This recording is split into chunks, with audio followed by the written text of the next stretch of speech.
The previous basket is under review.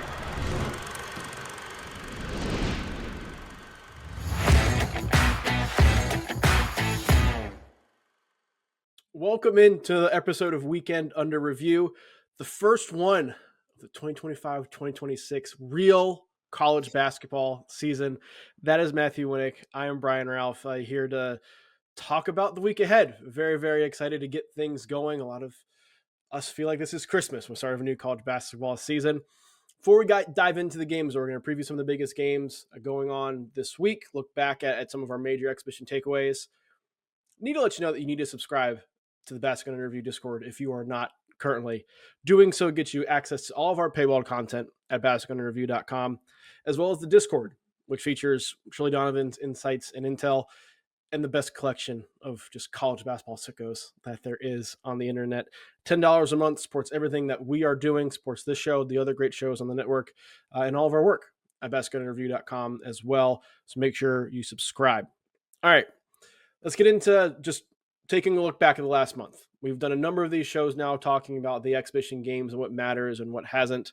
The one we haven't really talked about because it happened the end of last week was Georgetown's victory over Kentucky at Rupp. Now, Kentucky did not have Jalen Lowe. Kentucky did not have Denzel Aberdeen. Kentucky did not have Jaden Quaintance. But this was a Kentucky team that we were really, really high on because of the way they played against Purdue, and they didn't have Quaintance or Lowe in that game either. Is there anything from that game that stood out to you other than that maybe I'm okay about Georgetown? Okay, well, listen, I've never been the biggest fan of Georgetown under their current regime, and I will be the first to admit that. They looked excellent, but most importantly, Malik Mack looked unbelievable. And I watched back the entirety of their George Washington other exhibition game, and I watched most of that Kentucky game. And throughout the entirety of both games, he was the best player on the floor.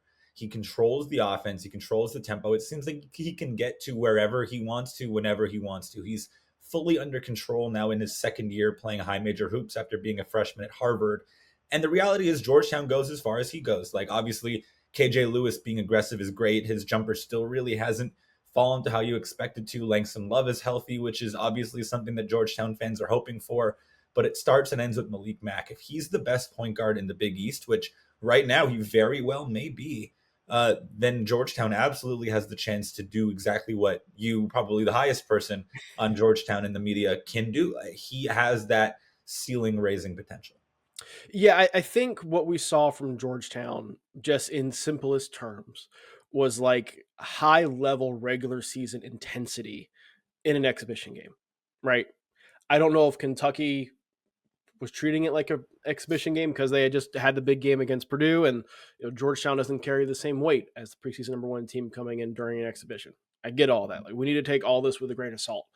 But that point is exactly, I think, the telling thing for Georgetown is that Malik Mack looks awesome, and him and KJ Lewis together were the best backcourt in that game. Mm-hmm. And one of the strengths for Kentucky was Kentucky's depth. Kentucky didn't have Jalen Lowe, didn't have Denzel Aberdeen, but one of the strengths was for Kentucky was the depth, particularly of the guards and the perimeter play. And those two guys were the best two perimeter players on the court in that game. If KJ Lewis gives you that offensively, this team is scary. And I think that's the blueprint for how Georgetown becomes the third best team in the Big East or a top 25 caliber team, which we'll see if they get there. But it's playing with incredible effort and aggression defensively because they dictated everything about that game to Kentucky. They were the ones who were telling Kentucky how to play in terms of the opposite. Having a Malik Mack breakout season and having KJ Lewis be a more consistent contributor offensively. Staying out of foul trouble defensively, which he did, but being a more consistent contributor offensively as well. Like, that's the blueprint for, I think, as well as Georgetown can play. We'll see if they can do it consistently or not. Again, it's one exhibition game, so we'll temper expectations a little bit here. But it was nice, at least from my perspective, to be incredibly selfish and self-centered for a second, to see what you're looking at or what I was seeing on paper play out. We'll see if that becomes a consistent thing, but maybe we do need to pay more attention to Georgetown. Yeah. If we look go ahead. Whether they get any takeaways in their first week or so of the season, I know they play Maryland. Maryland might be short a bunch of guys. We'll definitely be keeping an eye early season on what Georgetown's able to do in the real games. For sure. They were an eyebrow raiser. That result was an eyebrow raiser. Mm-hmm. What else that happened over the last month of preseason, whether it's secret scrimmages or exhibition games, were eyebrow raisers for you that you may be paying more attention to now going into the start of this new season? Yeah, I'd say a big one would be just how bad Memphis looked. Obviously, playing Arkansas and Auburn is never going to be an easy task, but getting absolutely whooped basically in both, even though you were leading Arkansas big early, like that, it's going to be tough for them to recover. Obviously, they have a really challenging non-conference schedule. I believe 11 top 100 Ken Palm opponents in the non-con before the softer American schedule. If they can't fix things, pretty soon, they could be 3-8 in those games, and then you kind of wonder where they fall in the American, which might be a one bid league this year. That was a particularly interesting one to me. Obviously, the whole Kentucky dichotomy between the Purdue win and the Georgetown loss is interesting. Who's going to be healthy to start the season? Can they perform in these marquee games shorthanded, even though depth was supposed to be a strength? That one definitely caught my eye. And, just in general, a lot of these secret scrimmages, tough to take too much away from those, especially the ones we've been able to get box scores in. There's always added context. If you don't want people to see the stats, there's typically a reason why. You're typically not going to go full throttle. Yeah, exactly. I have an article that's up on basketinterview.com with my major exhibition takeaways. Michigan State's featured heavily in that. We've talked about the lack of a true go-to guy for them. UNC is featured heavily in that because I think the Tar Heels might be pretty good. The one exhibition game they played against a team that could challenge them was BYU, and they lost to BYU. But they had the ball the chance to win, and I felt pretty good about the Heels coming out of that game. I explained why in more detail in that article. And I hate to continue harping on Purdue's front court, but that's something they're going to have to figure out. And if you're going to be the preseason number one team, I think given who else is at the top of the rankings, we expect a certain level of play. Purdue is going to be very good this season, but there are things that may keep them from reaching that level, at least to start the season. So I want to keep an eye on them as we get through November. I don't think have a ton of like super marquee games early on. They got to toy with some of the front court rotation and figure out what's going to work and the duos that work. Because there have been times where Jacobson has looked awesome. There's been times where Clough has looked awesome. There's been time where TKR has looked awesome, but they very rarely looked awesome on the court together at the same time. And Can I just make a prediction? Yes. Prediction: Daniel Jacobson is starting over Oscar Clough by January. Yeah, I that would not shock me. No. That would not shock me. Let's look ahead to the actual games that are happening this week. Real ones. The real ones. I think probably the most notable game of this week before we get into this weekend. The games that are on Friday, Saturday, and Sunday we're going to talk about Friday's episode of Weekend Under Review. Make sure you like and subscribe too so you get notified when that episode comes out Friday morning as well. Florida and Arizona. They're playing it Monday at 7 o'clock on TNT. It's part of the Hall of Fame series in Las Vegas. Defending champs going up against a very good Arizona team. Starts the season ranked in the top 15 nationally. What are the main things we should be looking for in that game? To me, it's all about how does Arizona's front court fare defensively. I'm a little worried about how Arizona will defend both Florida and any really major high-powered team because Tobe Awaka is a great rebounder but not a rim protector. Mo Kribas does not move his feet that well. He's a giant human. And then Koa Pete, as the likely starting four, is a freshman playing his first real college basketball game. They're going against a Florida front court in Thomas Houck, Alex Condon, and Ruben Chinyelu, who all three were top six guys on a team that just won the national championship. This is the toughest front court test they'll get all season, and it's in game one. And I don't think that they can defend them. Obviously, Florida's backcourt with Boogie Fland and Xavier Lees, they're more, high-powered offensive duo versus the front court. But to me, the front court is going to have a chance to score a lot of points in the paint here, both beating Kribas off the dribble and scoring inside on Awaka. And I don't really know what Arizona is going to be able to offer as resistance. Obviously, this game's going to be super fast. Both teams love to play in transition. Florida and Arizona both love to crash the offensive glass. But to me, it's a team that brings back proven winning experience and a team that is adding a lot of new talent in the name of freshmen. And if you're going to give me those two teams in a sort of a similar spread where teams are relatively evenly ranked, I'm going to take a team with experience. I think that's fair. And I think to that point as well, I'm looking at who wins the 3 spot in this game, the small forward position in this game. Florida, the front court is phenomenal. They were the best front court in the country last year. You bring all 4 of those guys back, they're going to be good. I know Boogie Flan is going to be really good. I think Xavier Lee is going to be pretty good. The 3 spot is the major question for Florida, right? They're going to try Thomas Houck as the 3. That seems to be what they're going to try. I have questions as to if that's going to work. We'll see if it does or not, but ask Mike Woodson how it is when you try and play a power forward who can shoot at the 3 spot. Like sometimes it just doesn't work. Now, that's blasphemous. Todd Golden's offense is much better than Mike Woodson's offense, but didn't work. Like they tried it with Mackenzie Mbako and it didn't work, right? This is a different thing, a different system. But I say that to say there's a very real scenario where that does not work. And so if it doesn't, does Florida try and go small then and throw a Kloftcar out there and go small with 3 guards? Do you go with CJ Ingram? Do you go with the freshman? Do you go with Ohio transfer AJ Brown? I want to see how that looks for Florida because that's the major question with them in terms of hitting their ceiling of winning an SEC title and getting back to a Final Four, things like that. Arizona's in the same point, and this has to do with the freshmen as well. Like that's the uncertainty that you talked about. Ivan Karchenkov coming over from Bayern Munich probably is going to get a shot there at being the 3, but again, it's his first time playing college basketball. Do you throw Anthony Delorso in there, given his defensive deficiencies? And if you do, has he improved defensively? Or do you go super big and put Koa Pete at the 3 with Awaka and Krivas in the front court? Like I think they're interesting options for both of these teams. And the small forward spot is where all of that kind of hinges and determines how that looks.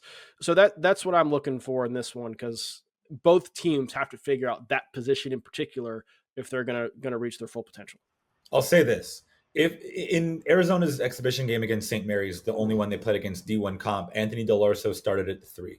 If Anthony Delorso is matched up with Thomas Houck, that is probably the biggest matchup deficiency between 2 high major teams that might exist, at least offensive versus defensive. Like Anthony Delorso cannot guard Thomas Houck. He can't guard a lot of high major players. He cannot guard Thomas Houck, and you can't expect, an undersized Braden Berries at the 2 to do that. So that'll be very interesting. Does Tommy Lloyd change his lineup in game 1 in order to have someone that can defend those big 3?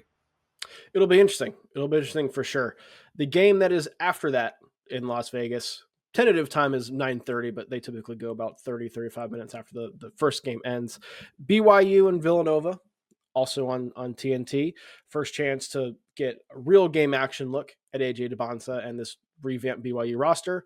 First chance to look at Kevin Willard as Villanova's head coach. What are you expecting to see?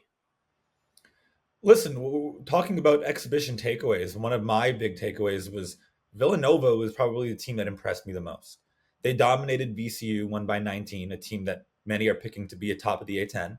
And then they almost beat Virginia, a fully healthy Virginia team that I consider to be a top 25, 30 team in the country. Mm-hmm. They're missing a couple players. One of them is Devin Askew. I'll just say this. If anyone tries to tell you Villanova is missing their best player in Devin Askew, don't listen to what they have to say. Nope. That's not true.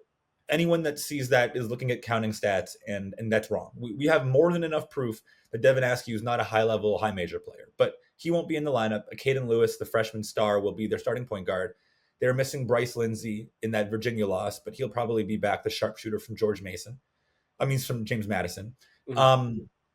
If they can play as well as they did in the exhibition, shorthanded, really playing 7, maximum 8 guys, they absolutely have a chance to knock off BYU. And like everyone and their mother is expecting BYU to win this one.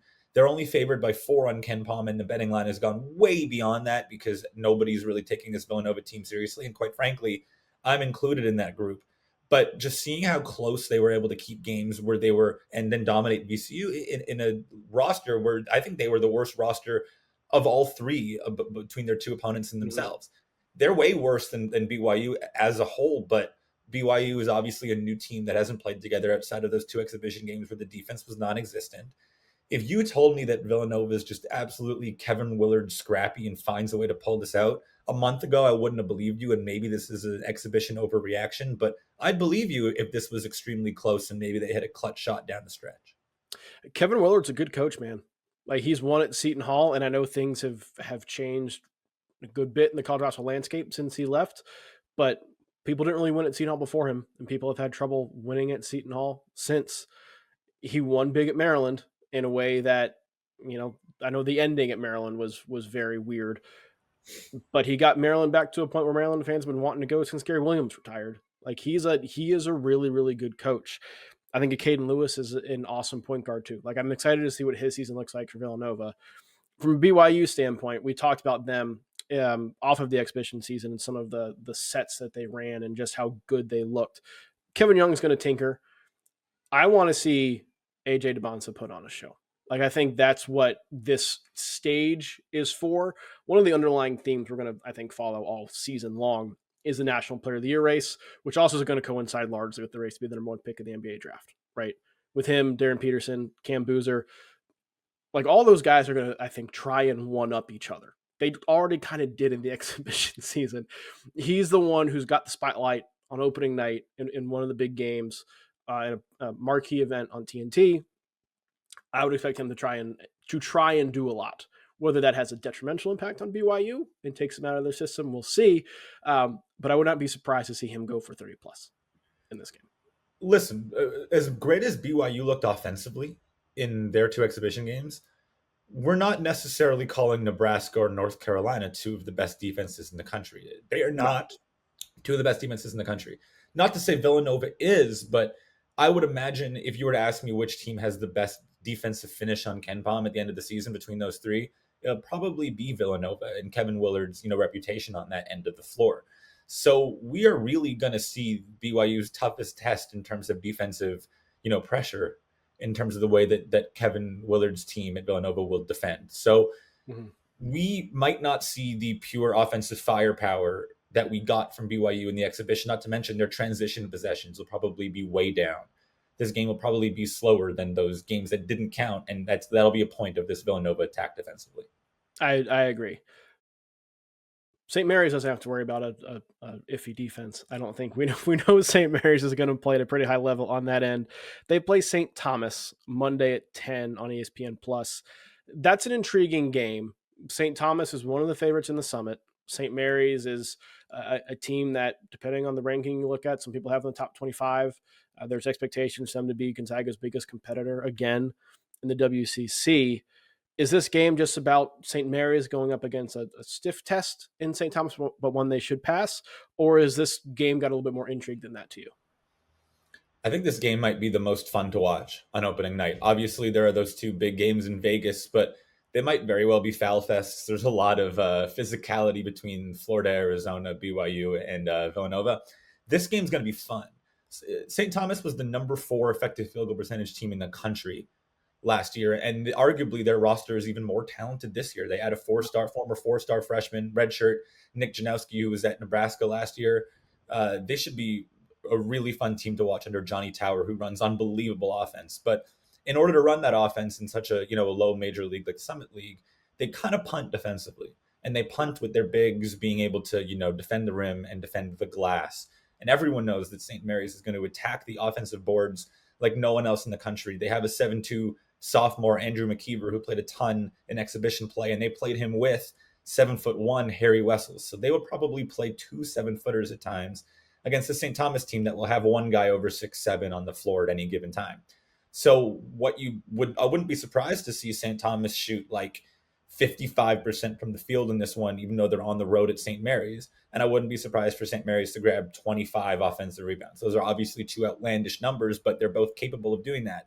In which case, this will be strength on strength, fire versus fire, and it should be a really fun late night watch if you still have energy on Monday night. I agree with you. I'm glad we put this game on here because it's one that's, again, not the ranked matchup, but that other than that, I'm most excited to watch, largely for those reasons.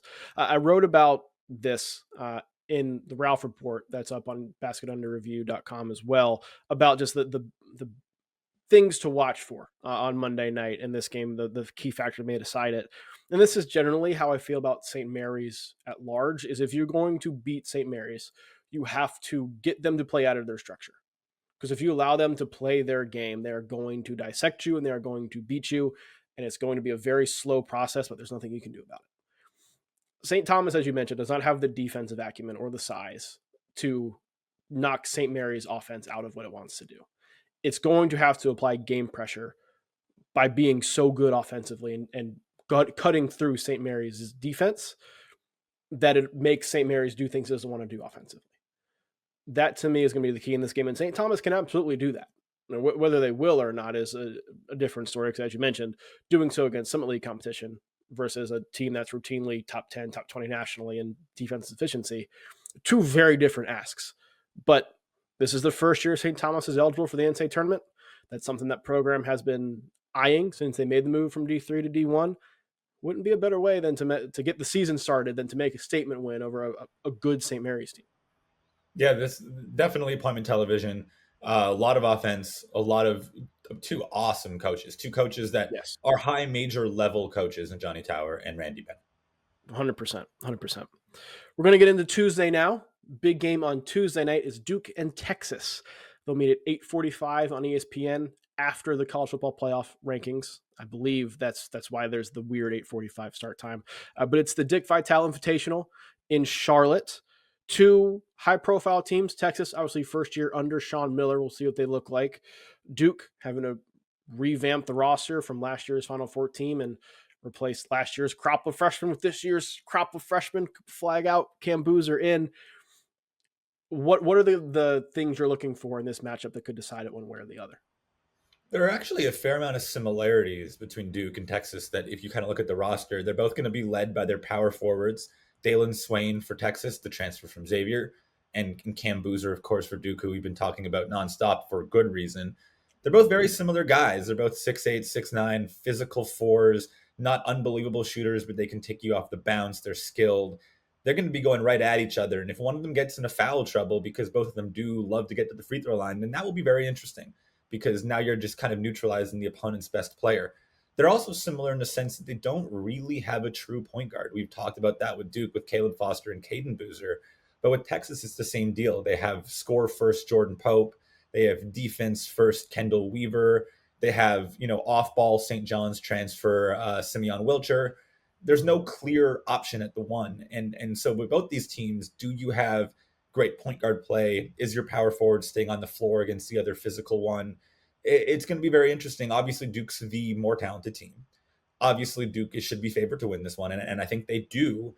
But because these teams have similar strengths and similar weaknesses, if one of them can punch above their weight class, then Texas absolutely can win this game if Swain's better than Boozer, if they get into foul trouble and the point guard plays strong. Texas is the more experienced team as well. I think people tend to forget that Duke is more talented, but Texas has the experience, and it's not like Texas is a bunch of bums either. Like this is a pretty talented group. I do think there are things Texas can do defensively on the perimeter that can frustrate Duke. Like Duke's got a ton of size, and defensively, that's always going to give them a certain floor, right? It's going to be our first chance to see Dame Sarr and Malik Brown both in the lineup for Duke. Malik Brown's had out exhibition season as he's recovering from injury. Shire said there's nothing to really be worried about with that. They just want to make sure he was ready to play when the regular season came around and games mattered. Well, games matter now. I think Duke could be awesome defensively, but Texas's perimeter, I think, can really frustrate Duke's perimeter defensively as well. We've talked about the concerns with Duke. The one real concern is the point guard play and what you're going to get from Caleb Foster and Caden Boozer. Putting Kendall Weaver on one of those guys is going to take that guy out of the game. With what I know about and what we've seen with Weaver defensively, I give him the advantage in that matchup, his defense versus Foster or Boozer's offense, Caden Boozer's offense.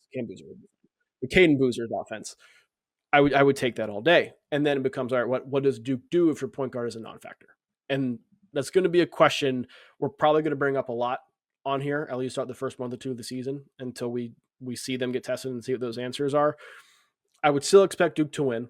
We'll get to our picks here. I think I'm still taking Duke to win. I would pick them to cover whatever the spread is on this game. But that is one layer of this that could make it really, really interesting. Because again, it's the first real game of the season. Duke's got a whole bunch of freshmen, guys in new roles. We'll see how they handle that. It's not outlandish to think that Texas wins this game. And if they do, I think that's how. But I'm still taking Duke. I think the talent is way too much. No, for sure. And as much as we've been talking about exhibitions and overreacting, if Texas does come take Duke out here, that doesn't mean that Duke can't make the Final Four. It's one Right. game. Texas is a high major team. There's a lot of money invested into this roster. There are good players. They're experienced. They could win. And that Yeah. doesn't take away the fact that Duke could still be really good. I took Duke. Who are you taking? Oh, I will take Duke despite all the caveats. Duke should win this game. There's an avenue where they don't, but there's no reason to expect that avenue to be the likely outcome. We'll go back to the games talked about Monday night for our picks here. You going with Florida? Or you going with Arizona? Florida's winning this game. I feel pretty good about it. I think Florida is too, but I think we will leave this game feeling good about both teams. Like I am high on Arizona, what Arizona can be this year. I think it's one of those games that goes down to the wire and we leave feeling better about both, but I will also take Florida. BYU or Villanova? See, I don't want us to agree on everything, and I'm definitely not going to take St. Mary's to lose at home on opening night. So I'm going to go off the board. I'm just going to say it. I'll go with the upset, Villanova over BYU. Why not? Would you pick BYU if I took Arizona to beat Florida? Yeah, but it's fine because I will sit with my Villanova take. I will blind All right. trust Ken Willard and definitely not blind trust the roster. Because I am very high on Arizona, but I think Florida's very good as well. That's fine. Yeah. I'll be the risk taker here. Not a problem. Let's just not make this a trend. For today, I'll do it. That is fair. I am taking BYU over Villanova. I think they're better. Just quite frankly, I think they're better. And then sounds like we're both taking St. Mary's over St. Thomas. Yeah, like it could be close, but to expect St. Mary's not to win on opening night at home, that'll be tough. Yeah. Depending what the spread is, I might take St. Thomas with the points because I think that they can make this close. But like you said, St. Mary's will win. I think they're the better team. What else you got this week? Because there's a lot of other games we have not talked about as we jokingly ended our last episode. We're not going to talk about all 108 games on Monday. But what else? What are the games you have your eye on? What other teams are you interested to follow this week? FAU, Boston College should be really fun. That's a high major team that's going into a mid-major program on the road, and that's right around an even game, even spread. So really kind of a coin flip. And we're going to learn a lot about Boston College and Florida Atlantic in that game. Obviously, the second year of the John Jacobs era. So we'll see how they fare with a lot of international guys, a lot of young guys, and then Kanan Carlisle, who has not met expectations in his first two high major stops. Also, the MAC Sunbelt Challenge. I think the MAC could be really, really good this year. They're the home team for all of these matchups against the Sunbelt, which has a lot of turnover, more than the average mid-major conference, both with coaches and with players. So we'll see if the MAC, who has been a worse conference in the Sunbelt for multiple years in a row on KenPom, they have a chance to have a really strong record here at home against these teams. And of course, if you're unaware with this challenge, they basically match the MAC team and the Sunbelt team that were in the equal position standing-wise last year. So the best team versus the best team going down the order to the worst and the worst. So these should be very evenly matched games, and there should be a lot of fun to be had if you're looking for, maybe some closer games with a lot of high major teams playing bye games on night one. Those are always some fun games. Both those conferences are a lot of fun and should be this year. The Sun Belt had like a 4-way tie for first place last year, which was insane. And the MAC should be really, really good this year. This was the challenge that 2 years ago, I think it was, Kent State was up 5 on JMU with like 4 seconds left and lost. Yeah. Yeah. You might get some crazy stuff that happens in this challenge. I'm with you there. I also want to direct attention to Youngstown State and Pitt. Youngstown State, I think, is going to win the Horizon League this year. I think they are a very good team and one of the more underrated mid-majors out there. And Pitt might be bad, just straight up. Like Pitt might be bad this year. That's got some upset potential for me. And that's one that if it happens, that's going to impact the rest of the season with the ACC, because then Pitt becomes like that crater that can only blow up your resume and won't help it. Yeah. And in a year where the ACC is supposed to be coming back to being more like it was at its heyday, having a team like that could be interesting. Of course, Pitt wins that. We're not worried about that. And you kind of set a new floor for what the ACC and Pitt can be. But that's an interesting one to me, that if you're looking for some upset potential on Monday, that's one to look at as well. Listen, there will be a high major team likely that loses. Obviously, last year, I don't want to hamper down too much, but it was South Carolina. They did lose to North Florida. We didn't expect that. And North Florida ended up being, under 500 in the ASUN, as it turns out. Somebody will lose. It very well could be that game with Pitt and Youngstown State. And that might not even mean Youngstown State's all that good. They might be, but Yeah. someone's probably going to lose, and it's anyone's guess as to who. Could it be Michigan State? It could be Michigan State. We've talked about Michigan State and the fact they need a go-to scorer who has not shown up. Colgate can beat you. Just ask Syracuse. If you do not have go-to scorers, step up. I think that's an interesting one to watch as well. Did North Florida beat two teams? Like there was talk about North Florida like being ranked after the first week last year because they beat South Carolina and they beat somebody else. Georgia Tech. Georgia Tech, that's right. In the first week, both of them. And Yeah. then they turned around and went 8-10 in the ASUN and lost by 21 in the first round of their conference tournament to Austin Peay. So keep these results that happened this week with a grain of salt as well. Keep that in mind. But it is our first chance for some real games to see teams trying to win. It's going to be a lot of fun. We'll be here to break down everything that happens this week and throughout the entirety of the season here at Weekend Under Review.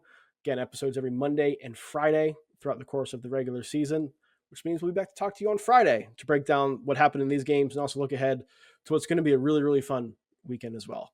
So for Matthew Winick, I'm Brian Rauf. Talk to you guys next time.